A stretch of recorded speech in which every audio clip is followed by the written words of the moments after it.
ថ្ងៃអាទិត្យទី8ខែមិថុនាឆ្នាំ2025សមាគមផែនសន្តិភាពភេរីមានជ័យចំណុះឲ្យកណ្ដាលផែនសន្តិភាពស4នៃសមាគមរួមគ្នាដើម្បីអភិវឌ្ឍកម្ពុជានិងជាចលនាសេដ្ឋកិច្ចក្រៅប្រព័ន្ធសសយករាជធានីភ្នំពេញផែនភេរីមានជ័យបានចូលរួមរំលែកទុក្ខសមាជិកយើងឈ្មោះម៉ុយឈឿនស្ថិតនៅក្នុងភូមិកក់អង្គុញឃុំព្រៃវិហារស្រុកកងពិសីខេត្តកំពង់ស្ពឺ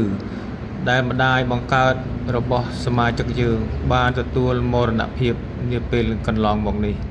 ទឹកប្រាក់ដែលបានរៃអង្គាសគ្នាដើម្បីយកមកចូលរួមរំលែកទុក្ខបានចំនួន905,000 រៀលដូច្នេះហើយ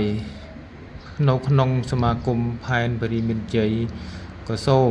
ជូនពរជូនជ័យសេរីបបរល្អប្រសើរ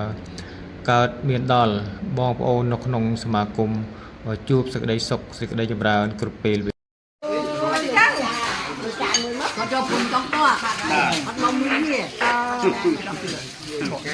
បងប្អូនបាទអញ្ជើញចូលរួមឥឡូវបាទទទួលបដិសណ្ឋារកិច្ចលេខានឹងស្អីអត់ខ្ញុំអត់ហូបទេ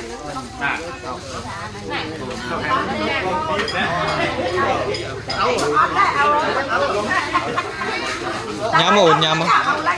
ពីដួលចាស់ទៀត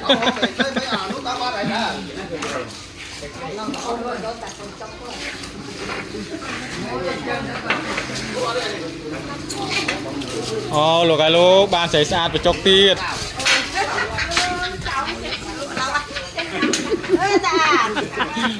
បានស្រីស្អាតបញ្ចុកទៀតលោកអើយអនុស្សាវរីយ៍អត់មានបិទមាត់ទេថាហាមាត់យក